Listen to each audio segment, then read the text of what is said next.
कहने लगे कि साहब आज अब हमने हरा धनिया खाना छोड़ दिया। हमने कहा क्यों भाई हरा धनिया क्यों? क्योंकि हमारी जीजी नहीं खाती है तो हमने सोचा हम भी नहीं खाए। हमने कहा भाई वो नहीं खाती, वो कल अकल वाली जो आप ही अकल का काम कर रहे हैं। आपको छोड़ना है तो कद्दू अद्दू छोड़ दो, पर ये हरा धनिया को छोड़ दे, सारा जायका खाने का चला जाए। इस तरह के पागलपन की हमारे अंदर आहार और इस तरह के विचार हमारे अंदर बहुत सारे भरे हुए। नहीं खाएं, रोजा रखेंगे, 40 दिन का रोजा रखेंगे और पूरे समय तो खाने पीने की बात सोचते रहे। क्या फायदा ऐसे रोजे रखने से, उपास करने से? एक पर्युवेशन है, तरह तरह की चीजें हमारे अंदर इससे आ गई। धर्म का तत्व किसी भी धर्म में मुझे लगता है कि जैसे एकदम पूरी तरह से ढक सा गया। इतनी बाह्य की चीजें हैं, इतनी गलत चीजें इसके अंदर आ गई कि लोग अब कहने लग गए, या फिर बच्चे कहते हैं ये क्या धर्म मर्म है, सब झूठ। झूठ नहीं है, धर्म है हमारे अंदर। जो 10 धर्म है ये हमारे भव सागर में है, और ये 10 धर्म मनुष्य के हैं। जैसे कि कार्बन की 4 वैलेंसीज होती है, ऐसे हमारी 10 वैलेंसीज। और जब ये खराब हो जाती हैं तभी हम मनुष्यता से गिरते जाते हैं और हमारा शरीर भी फिर उससे खराब होते जाता है। अब जैसे कि नानक साहब ने कहा है, उनसे पहले मोहम्मद साहब ने कहा कि आप शराब मत पियो। उस जमाने में आप जानते हैं कि सिगरेट विगरेट नहीं थी, तो उन्होंने कहा भाई शराब मत पियो, कोई मादक चीज मत पियो। उनके बाद वही नानक साहब बन के आए, उन्होंने कहा नहीं बाबा शराब भी नहीं पियो और सिगरेट भी मत पियो। अब कहेंगे कि हाँ पर उन्होंने तो ड्रग लेने के लिए मना नहीं किया था, तो अब ड्रग लेने में क्या हर्ज है? माने ये कि हम ढूंढते रहते हैं किस तरह से अपना सर्वनाश करें। अब उस वक्त में ड्रग थे कहाँ? अब मैं कहूं कि ड्रग मत पियो, समझ लीजिए, तो आगे जाकर आप कहेंगे कि माताजी ने सिर्फ ड्रग को मना किया था, बाकी तो मना ही नहीं किया। लेकिन ये सोचना चाहिए कि कोई भी मादक चीज लेने से वो आपके चेतना पे असर करती है, इसलिए उसको नहीं लेना चाहिए। ये लोग जो हमें बता गए वो हमारे भले के लिए और हमारे संतुलन के लिए। अगर हमारे अंदर संतुलन नहीं आएगा तो कुंडलिनी कैसे जगेगी? जब बीच में ही रुकावट हो जाएगी तो कुंडलिनी कैसे जग सकती है और वो कैसे अंदर जा सकती? तो उन्होंने कहा आप संतुलन में रहो। अब धर्म के कर्म कांड भी तो हजारों है, वो भी इतने व्यर्थ और इतने बेकार हैं कि कुछ पूछे नहीं। कोई मर गया तो, कोई पैदा हो गया तो, किसी की शादी हो गई तो, दुनिया भर के कर्म कांडों में सबने लपेट लिया, और अगर उसमें मेरे तो उस किसी का अर्थ ही लगता नहीं। कोई अर्थपूर्ण चीज हो तो उसे करना चाहिए, निरर्थक कुछ न कुछ क्योंकि हम लोग करते आए उसी ढंग से आज चलना चाहिए या करना चाहिए, ये गलत बात है। फिर उसके ऊपर लोग निकलते हैं बड़े सुधारक, वो भी अंधे, वो क्या सुधारना करेंगे? वो अपनी चीज निकाल लेते हैं। जैसे कि हिंदू धर्म में ये गलतियां हैं तो आर्य धर्म, आर्य समाज निकला। आर्य समाज के लोगों से तो बाप रे, उनसे आप बात करते करते पागल हो जाएंगे, ऐसा लगेगा कि इनसे बात करना छोड़कर समुद्र में कूद पड़े। इतने तो वो आर्ग्यूमेंट करते हैं, इतने आर्ग्यूमेंट करेंगे कि आप घबरा जाएंगे। वो प्रकाश है, वो फलाना, अरे भाई कुछ अंदर तो हो, बाहरी बाहर आप बोले जा रहे। इस तरह की चीजें हम रोजमर्रा अपने जीवन में देखते हैं। ईसाई धर्म में भी इतनी गलतियां और इतनी गड़बड़ है कि जिसकी कोई हद नहीं। कि जब देखते हैं तो लगता है बाप रे, ईसा मसीह ने क्या कहा और क्या हो, कैसे लोग ये आ गए हैं ईसा के नाम पर। इनका कोई संबंध ही नहीं बनता है ईसा से। इसी प्रकार मुसलमानों का हाल है, इसी प्रकार आप देखो तो सिखों का हाल है, इसी प्रकार महावीर के फॉलोअर्स का है और उसी प्रकार बुद्ध के फॉलोअर्स का है। सब एक से एक बढ़ के अज्ञान में बढ़ते ही जा रहे हैं। अंधेरे में लड़ाई झगड़ा तो होगा ही। इस अंधेरे को हटाने के लिए मैं कहती हूँ आप पहले जागृति ले लो, आत्म साक्षात्कार को प्राप्त करो, फिर जानो कि तुम्हें क्या बता गए हैं और तुमने क्या पाया।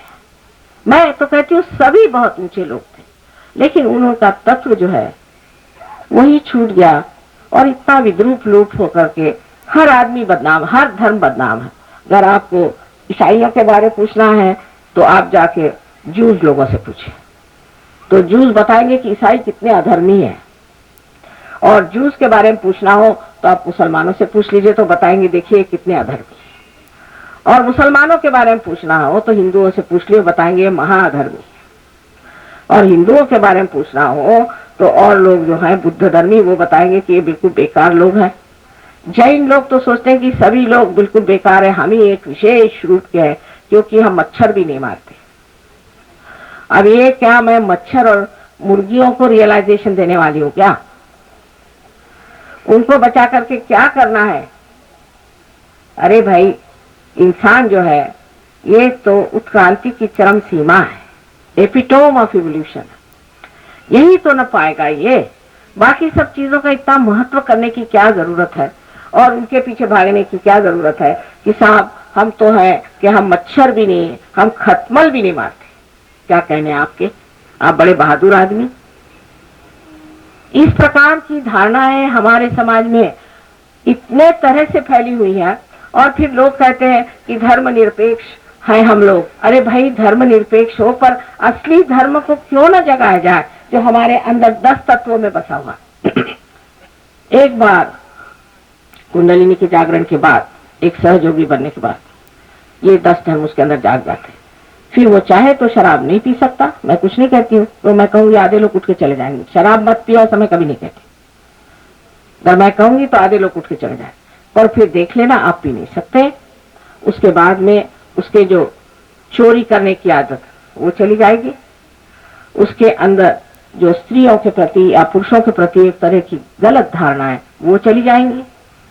इस तरह से ये जो 10 हैं, एक आनंद में मनुष्य आ जाएगा और एक समाधान में आ जाएगा, और ये जो अपने अंदर 10 गुण है वो जागृत हो जाएगा।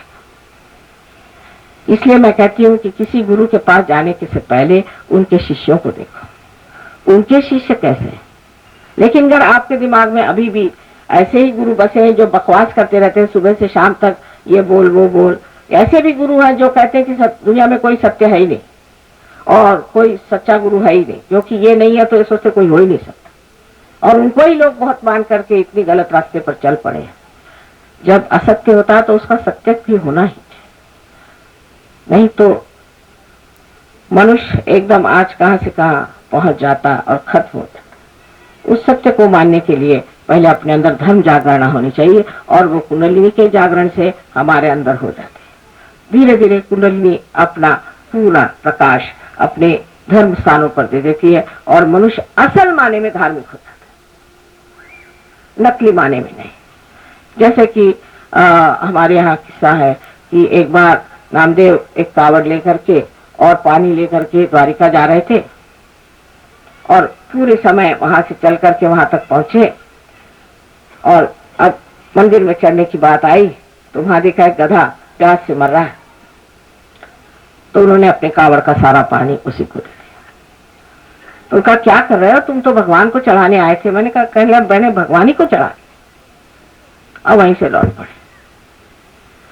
ये धर्म की जो सूक्ष्म भावना है, प्रेम की और समझने की कि किसकी क्या जरूरतें हैं, किसको क्या देना चाहिए, ये सब हमारे अंदर धर्म जागृत होने पर ही आती है, बाहर के धर्मों से नहीं आने वाली। और बाहर के धर्मों में तो एक साधारण बात है कि कोई भी धर्म के आप हो, हर पाप आप कर सकते हैं, कोई आप पे बंधन नहीं, पर सहयोगी नहीं कर सकता। अगर करता है तो उसके सब चैतन्य एकदम गायब हो जाएगा हाथ से, उसका आनंद ही छूट जाएगा। वो कर ही नहीं सकता, गलत काम कर ही नहीं सकता, वो किसी को मर्डर कर नहीं सकता, न ही वो किसी को दुख दे सकता है। हाँ, वो आपसे ये जरूर स्पष्ट कहेगा कि आपने तकलीफ ऐसे ठीक कर लीजिए, उसे आप चाहे दुख समझे चाहे कुछ समझे, पर ये तो कोई बताने वाला चाहिए। आज सहयोग इतने जोर से दुनिया में फैला है, 30 देशों में ये सहयोग चल पड़ा। आज भारतवर्ष में भी मैं कहती हूँ महाराष्ट्र में सहयोग बहुत जोर से फैला है, और हो सकता है कि उत्तर प्रदेश में भी और आपके दिल्ली में इधर भी सब दूर सहयोग बहुत जोरों में फैल जाएगा। लेकिन बहुत ज्यादा फैलना ये सहयोग का कर्तव्य नहीं, ठोस लोगों को तैयार करना ही सहयोग का कर्तव्य। सब्सक्राइब कीजिए कुंडलिनी जागरण को और प्रेस कीजिए बेल आइकन को, जिससे कि आपको मिल सके हमारी लेटेस्ट वीडियो सबसे पहले।